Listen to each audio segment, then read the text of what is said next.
Hello everyone, स्वागत है आप सभी का। आज के हम इस वीडियो में पढ़ेंगे विलयन का सांद्रता। इसके पहले वाले अगर आपने लेक्चर नहीं देखा है तो उस लेक्चर को ज़रूर देखिए, ठीक है। उसके बाद आप ये देखेंगे विलयन की सांद्रता। हम यहाँ से पढ़ना स्टार्ट करेंगे। देखिए, आपको जानकारी के लिए बता दूँ कि ये हम क्लास 9th का चैप्टर नंबर 2 पढ़ रहे हैं, ठीक है। क्या हमारे आसपास के पदार्थ शुद्ध हैं, ये चीज़ें हम पढ़ रहे हैं, ठीक है। तो इसके पहले वाले में हम विलयन के बारे में पढ़ चुके थे और आज हम पढ़ेंगे विलयन की सांद्रता, ठीक है। ये सांद्रता क्या होता है, ठीक। तो चलिए स्टार्ट करते हैं। देखिए, पहले क्रियाकलाप दिया गया है, क्रियाकलाप 2.2 में, ठीक है। ध्यान से देखिएगा। क्रियाकलाप 2.2 में हमने देखा कि समूह अ और समूह ब के पास एक ही पदार्थ के अलग अलग यानी कि भिन्न भिन्न अभाव के रंगों के विलयन है, ठीक है। फिर हम लोग जानते हैं कि विलयन में पृथक पृथक मात्रा में विलायक और विलेय पदार्थ हैं, ठीक है। विलयन में मौजूद विलेय पदार्थ की मात्रा के आधार पर इसे तनु, सांद्र या संतृप्त घोल कहा जा सकता है, ठीक है। तनु और सांद्र तुलनात्मक शब्द है। क्रियाकलाप 2.2 में समूह अ द्वारा प्राप्त विलयन समूह ब की तुलना में तनु है, ठीक है। तो तनु तनु और सांद्रता में आप क्या समझ रहे हैं, क्या मतलब इसको आप क्या समझना चाहते हैं, ठीक है। ये पूरा चीज़ें मैं आपको एक पॉइंट में समझा देता हूँ कि सांद्रता का मतलब वो होता है जो कितना गाढ़ा है, कितना ज़्यादा गाढ़ा दिखा रहा है, ठीक है। कोई कितना सांद्र है मतलब कितना गाढ़ा है। तनु का मतलब वो कितना कमज़ोर है। जैसे कि मान लीजिए कि मैं क्या करता हूँ कि एक अम्ल लेता हूँ, ठीक है। एक बूंद अम्ल लेकर के अगर हम 5 लीटर पानी में अगर डाल देते हैं, ठीक है, 5 लीटर पानी में डाल देते हैं, तो जो अम्ल हम डालेंगे ना एक बूंद 5 लीटर पानी में, तो वो तनु हो जाएगा, ठीक है। वो तनु हो जाएगा। तनु मतलब उसका अम्ल, जो पानी का जो स्वाद होगा ना, बहुत बहुत कम अम्लता देगा, ठीक है, बहुत कम अम्ल लगेगा। लेकिन अगर वही वही चीज़ें अगर हम एक ही बूंद अम्ल लेते हैं और एक बूंद पानी लेते हैं, ठीक है, और उसको अगर मिक्स कर देते हैं तो क्या होगा, उसकी सांद्र ज़्यादा हो जाएगी और वो सबसे ज़्यादा क्या हो जाएगा, वो अम्लता ज़्यादा लगेगा, ठीक है। तो तनु और अम्लता आपको समझ में आ गई होगी, ठीक है। देखिए यहाँ पे एक एक पीछे हम ले लेते हैं। यहाँ पे देखिए ये चीज़ें देखिए। विलयन एक समांगी मिश्रण है, ये हम पढ़े थे। विलयन के अगर व्यास में 1 नैनोमीटर यानी कि 1 नैनोमीटर बराबर 10⁻⁹ से भी छोटे होते हैं, इसलिए वे आँख से नहीं देखे जा सकते, ठीक है। तो ये सब चीज़ें जो आपको मैंने पिछले लेक्चर में पढ़ाया है उसे आप अच्छे से समझिएगा, ठीक है। आप उससे अच्छे से जब समझ लेंगे ना तो ये चीज़ें आपको बिल्कुल आसानी से समझ में आ जाएगी। तो हमको बस ये सीखना है सांद्रता क्या है और तनु क्या है, ठीक है।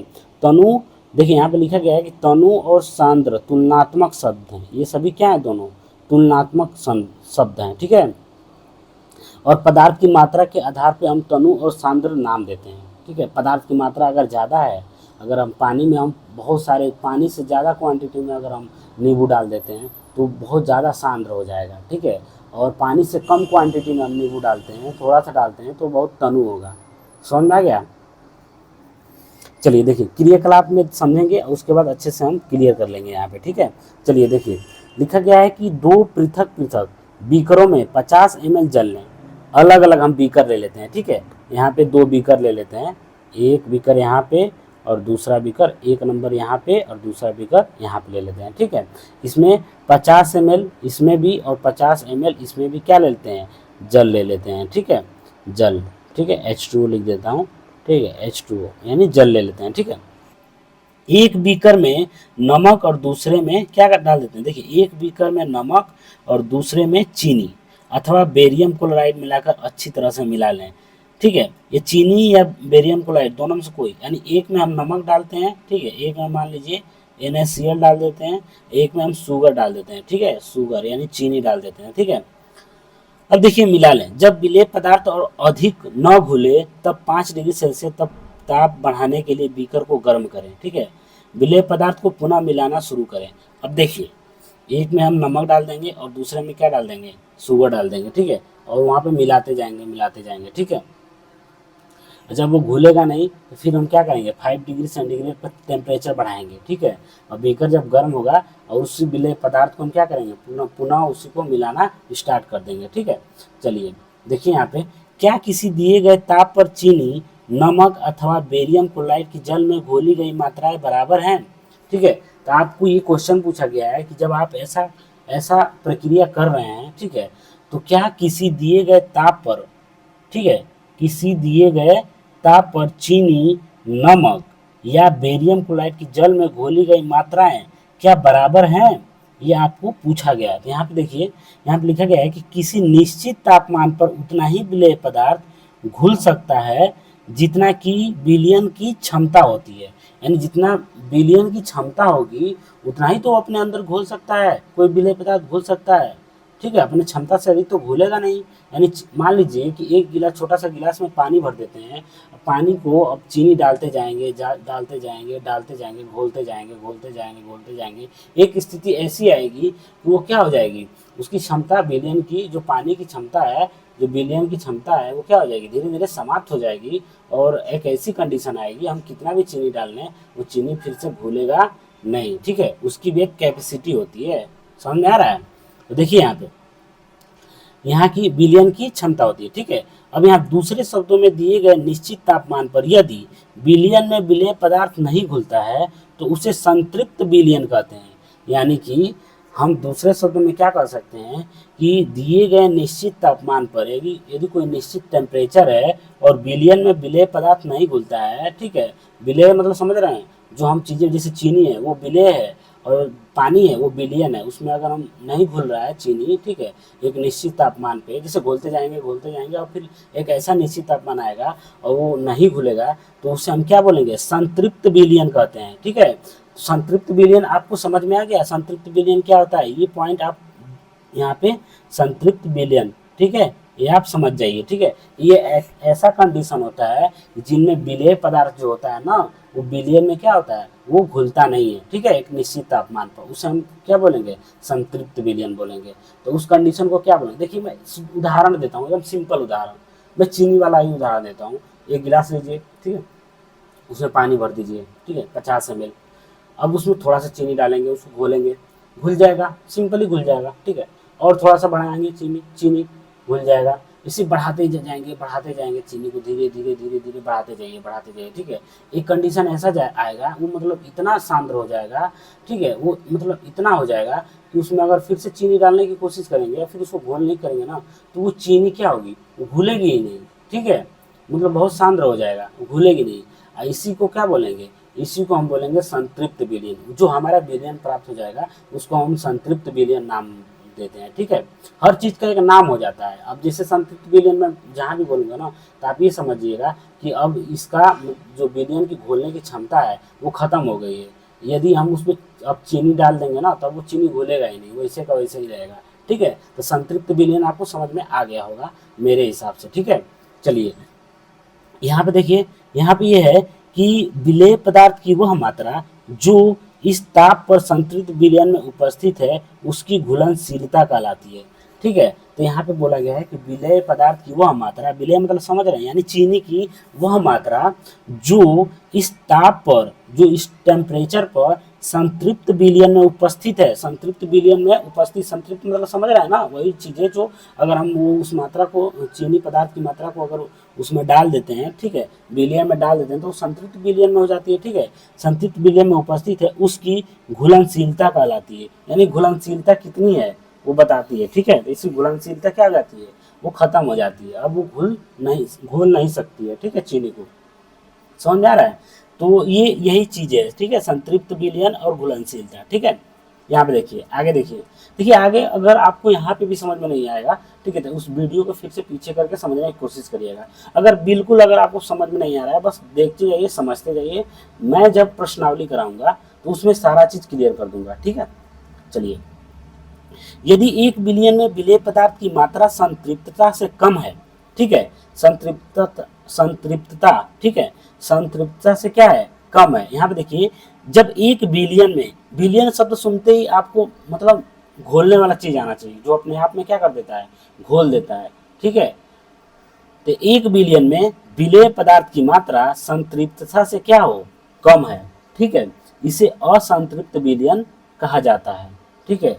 तो असंतृप्त विलयन समझ रहे हैं किसे बोलते हैं, यानी कि जब मान लीजिए कि जल है, जल में हम चीनी डालते हैं, ठीक है, जितना चीनी डालते हैं वो तो घोल दे रही है, अगर उसके पास और क्षमता है, घोलने की और एक्स्ट्रा थोड़ा सा चीनी डाल के घोलने की क्षमता है, तो उसे हम बोलेंगे ये असंतृप्त विलयन है, संतृप्त विलयन नहीं है। संतृप्त विलयन उसे बोलते हैं कि अब उसके पास क्षमता खत्म हो गई है, अब फिर आप दोबारा चीनी डालेंगे तो वो घोल नहीं पाएगा, ठीक है। लेकिन असंतृप्त विलयन ये है कि उसके पास अभी क्षमता है घोलने की और थोड़ा सा आप चीनी डाल करके उसको घोल सकते हैं, ठीक है। तो ये असंतृप्त विलयन कहलाता है, ठीक है, समझ में आ गया। तो यदि विलयन में विलेय पदार्थ की सांद्रता संतृप्त स्तर से कम हो तो उसे असंतृप्त कहते हैं। तो ये आप एक छोटा सा डिफिनेशन आप याद कर लीजिएगा, ठीक है, या पढ़ लीजिएगा। यहाँ पे बोला गया कि यदि विलयन में कोई विलयन है, ठीक है, विलेय पदार्थ की सांद्रता, विलेय पदार्थ की जो सांद्रता है संतृप्त स्तर से कम हो तो उसे असंतृप्त विलयन कहते हैं। तो इससे ये हमारा एक यहाँ पे क्या बन गया, डिफिनेशन बन गया, ठीक है। चलिए आगे देखते हैं। यहाँ पे देखिए, यदि आप किसी विशिष्ट ताप पर यानी विशिष्ट टेम्परेचर पर एक संतृप्त विलयन लें तथा उसे धीरे धीरे ठंडा करें तो क्या होगा, ठीक है। एक हम संतृप्त विलयन लेते हैं, ठीक है, जो मान लीजिए कि उसी चीज को मैं बता रहा हूँ कि जो मतलब ऐसा घोल तैयार कर लेते हैं कि फिर आगे वो घुलेगा नहीं, और उसी संतृप्त को हम थोड़ा सा एक छोटे से बीकर में निकाल लेते हैं, ठीक है, और उसको निकाल करके हम क्या करते हैं, यहाँ पे वही चीज़ें बोलाएगी। यदि आप किसी विशिष्ट ताप पर एक संतृप्त विलयन ले लिए, ठीक है, थोड़ा सा, और उसे धीरे धीरे ठंडा करें तो क्या होगा। अब अगर आप उसे धीरे धीरे आप ठंडा करेंगे तो क्या होगा, हो सकता है, ठीक है। यहाँ पे देखिए, यहाँ पे क्या बताया गया है कि उपरोक्त किए गए क्रियाकलाप से हम कह सकते हैं कि दिए हुए एक निश्चित तापमान पर पृथक पृथक पदार्थों की विलयन क्षमता अलग अलग होती है, ठीक है। यानी अलग अलग टेम्परेचर पे अलग अलग पदार्थों की जो विलयन क्षमता होती है, जो घोलने की जो क्षमता होती है वो अलग होती है। अगर वो ठंडा रहेगा तो उसमें घोलने की क्षमता कम रहेगी, अगर वो ठंडा नहीं रहेगा, हीट रहेगा, तो ज़्यादा तेज़ी से क्या करेगा, घोलेगा। यानी टेम्परेचर पर निर्भर कर रहा है कि नहीं।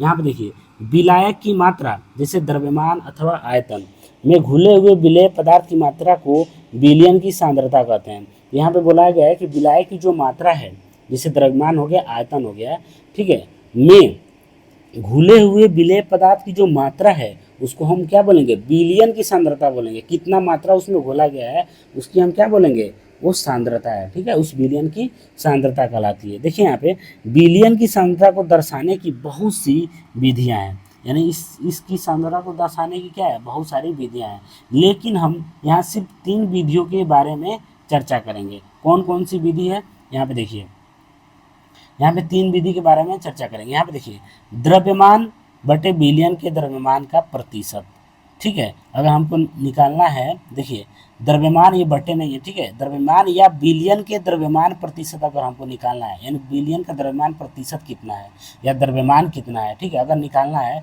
तो विलेय पदार्थ का द्रव्यमान, विलेय पदार्थ का द्रव्यमान ऊपर लिख देंगे, यानी उसका वेट कितना है, जितना मैं घोलना, मान लो मैं 5 ग्राम चीनी घोल रहा हूँ तो उसका हम द्रव्यमान ऊपर लिख देंगे, और विलयन जो घोलने के बाद हमारा जो तैयार हुआ है, ठीक है, जो घोल रहा है उसका हम द्रव्यमान लिखेंगे, ठीक है, विलयन का द्रव्यमान लिखेंगे, ठीक है, वो विलयन का द्रव्यमान कितना होगा, समझ में आ रहा है, ठीक है। तो विलयन का द्रव्यमान, जो हमारा विलयन तैयार हुआ है उसका द्रव्यमान नीचे लिख देंगे, और कितना द्रव्यमान का मतलब विलेय पदार्थ का कितना द्रव्यमान था, ठीक है, तो उसको 100 से मल्टीप्लाई कर देंगे परसेंटेज में बदलने के लिए, तो हमारा ये निकल जाएगा द्रव्यमान या विलयन के द्रव्यमान प्रतिशत, ठीक है। देखिए उसको एग्जाम्पल के साथ अगर सॉल्व करेंगे तो समझ में आपको अच्छी तरीके से आ जाएगा। अब यहाँ पे देखिए, द्रव्यमान या विलयन के आयतन प्रतिशत अगर निकालना है, जो विलयन जो घुला हुआ उसका आयतन या द्रव्यमान निकालना है, तो हम क्या करेंगे, विलयन का आयतन नीचे रख देंगे और विलेय पदार्थ का द्रव्यमान क्या कर देंगे, ऊपर रख देंगे, ठीक है। यहाँ पे विलयन का द्रव्यमान रख रहे थे, ठीक है, यहाँ पे हमें आयतन निकालना है तो हम विलयन का यहाँ पे आयतन रख रहे हैं, समझ में आ रहा है, ठीक है, और प्रतिशत के लिए यहाँ पे 100 का मल्टीप्लाई कर रहे हैं, ठीक है। चलिए आगे देखिए, यहाँ पे विलयन के आयतन या आयतन प्रतिशत अगर निकालना है, विलयन का आयतन या आयतन प्रतिशत निकालना है, तो हम यहाँ पे विलय का आयतन लिखेंगे और विलयन का आयतन लिखेंगे, समझ में आ रहा है। देखिए यहाँ पे कंफ्यूज मत होइएगा, यहाँ पे विलयन के आयतन प्रतिशत और यहाँ पे द्रव्यमान, विलयन के आयतन प्रतिशत और द्रव्यमान, यहाँ पे क्या बोला गया है, विलयन के आयतन या आयतन प्रतिशत, ठीक है, विलयन का केवल आयतन या आयतन प्रतिशत आपको निकालना है, तो यहाँ पे क्या करना पड़ेगा, यहाँ पे विलय का आयतन और विलयन का आयतन गुणे 100 का मल्टीप्लाई करना पड़ेगा। ठीक है, देखिए यहाँ पे आपको समझ में आ जाएगा क्वेश्चन से। ठीक है, मैं क्वेश्चन से आपको समझाने की कोशिश कर रहा हूँ। देखिए 1 बिलियन के 320 ग्राम विलायक जल में 40 ग्राम साधारण नमक विलय है, मतलब 40 ग्राम साधारण नमक क्या घुल जा रहा है। तो हमें बिलियन का की सांद्रता का परिकलन करना है, यानी उसकी सांद्रता कितनी है। ठीक है, तो आपको सांद्रता का परिकलन करना है। तो आपको देखिए यहाँ पे लिखा गया कि 1 बिलियन के 300 ग्राम विलायक जल में, यानी जो घोलने वाला है उसका कितना है, 320 ग्राम है। ये घोलने वाला है। ये मान लीजिए बड़ा सा पात्र ले लेते हैं और इसमें 320 ग्राम क्या है, जल है। ठीक है, और 40 ग्राम नमक, इसमें हम नमक जो डालते हैं, ये छोटा सा पैकेट में हम नमक ले लेते हैं जिसका 40 ग्राम। ठीक है, इसको हम इसमें क्या कर देते हैं, डाल देते हैं। ठीक है, तो बिलियन की सांद्रता का परिकलन करना है, इसकी सांद्रता कितनी है। तो सांद्रता निकालने के लिए हम क्या करेंगे, सबसे पहले बिलियन का द्रव्यमान कितना हो जा रहा है, टोटल द्रव्य वेट निकाल देंगे। ठीक है, द्रव्यमान कितना हो जा रहा था, इसको जोड़ देंगे। चाहे से कि 320 ग्राम ये हुआ, 40 ग्राम ये हुआ, तो 320 और 40 को जोड़ देंगे तो यहाँ पे क्या हो जाएगा, 360 ग्राम होगा। ठीक है, 360 ग्राम टोटल 360 ग्राम हो गया। तो हमारा 360 ग्राम टोटल हमारा क्या हो गया, उस बिलियन का द्रव्यमान हो गया। ठीक है, हम क्या घोल रहे थे उसमें, कौन सा विलेय पदार्थ था, हमारा नमक था। यहाँ पे देखिए यह नमक था। नमक कितना घोल रहे थे, 40 ग्राम का नमक था। ठीक है, इसको परसेंटेज में बदल देंगे तो 100% से गुणा कर देंगे। तो 0 से 0 काट देंगे, 4 9 36, यानी 100 बटा क्या हो जाएगा, 9 हो जाएगा। ये काट देंगे तो कितना हो जाएगा, 11 सही 1% हमारा ये आंसर हो जाएगा। समझ में आ रहा है। तो यहाँ पे मैं वही चीज़ें यहाँ पे समझाया गया है। ठीक है, चलिए अब देखते हैं यहाँ पे। 1 मिनट, इसको मैं हटा लेता हूँ। ये कहाँ से मिटेगा, यहाँ से। ठीक है, इसको मैं मिटा देता हूँ। ठीक है, आप यहाँ पे समझ में आ गया होगा आपको। अब यहाँ पे देखिए, यहाँ पे समझेंगे। देखिए विलेय पदार्थ नमक का द्रव्यमान कितना है, 40 ग्राम नमक का द्रव्यमान था। ठीक है, जो विलेय उसे उसे ही बोलेंगे ना जिसे घोलते हैं। ठीक है, विलायक यानी जल का द्रव्यमान कितना है, 320 ग्राम था। ठीक है, बिलियन का द्रव्यमान कितना हो जाएगा, अगर टोटल बिलियन जो हमारा नमक और पानी का जो घोल तैयार होता है एक गिलास में, ठीक है, उसका हमारा द्रव्यमान निकालना है। तो विलेय पदार्थ की द्रव्यमान कितना था, 40 ग्राम, और विलायक का द्रव्यमान कितना था, पानी कितना था उसमें, 320 ग्राम। जोड़ देंगे तो 360 ग्राम हमारा आ जाएगा। ठीक है, अब यहाँ पे देखिए बिलियन का द्रव्यमान प्रतिशत निकालना है। तो बिलियन का निकालना है ना, जो घोल हमारा तैयार हुआ उसका। तो हम क्या करेंगे कि बिलियन का द्रव्यमान कितना हो रहा है, 360 ग्राम। ठीक है, और विलेय पदार्थ की द्रव्यमान कितना था, 40 ग्राम। यहाँ पे देखिए 40 ग्राम ऊपर रख देंगे, 360 ग्राम नीचे रख देंगे, और गुणे प्रतिशत के लिए 100 का मल्टीप्लाई कर देंगे तो हमारा ये आ जाएगा 11.1%। ये हमारा क्या हो जाएगा, आंसर हो जाएगा। ठीक है, समझ में आ गया होगा आप सभी को। ठीक है, देखिए अगर आपको ये चीज़ें समझ में नहीं आई हैं, ठीक है, अगर इधर आपको अगर कोई भी चीज़ें डाउट हो रही है तो मैं अगले प्रश्न में क्या करूँगा, इसको समझा दूंगा। ठीक है, जो क्वेश्चन आएंगे ना प्रश्नावली, उसमें मैं सारा चीज़ समझा दूंगा। ठीक है, चलिए अब देखिए यहाँ पे निलंबन के बारे में पढ़ेंगे। निलंबन क्या चीज़ होता है। ठीक है, तो हम आने वाले नेक्स्ट वीडियो में हम क्या पढ़ेंगे, निलंबन क्या होता है। ठीक है, निलंबन के बारे में पढ़ेंगे। उसके बाद क्या बच जाएगा हमारा, निलंबन के बाद हमारा यहाँ पे देखिए कुलाइडी विलयन है। ठीक है, ये चीज़ें बच जाएंगी। उसके बाद यहाँ पे देखिए भौतिक एवं रासायनिक परिवर्तन, ठीक है, इम्पोर्टेंट है, ये चीज़ें पढ़ लेंगे। फिर उसके बाद हमारा शुद्ध पदार्थों के क्या प्रकार हैं, ठीक है, ये चीज़ें देखना है। तत्व एलिमेंट्स क्या होते हैं, इनके बारे में देखेंगे।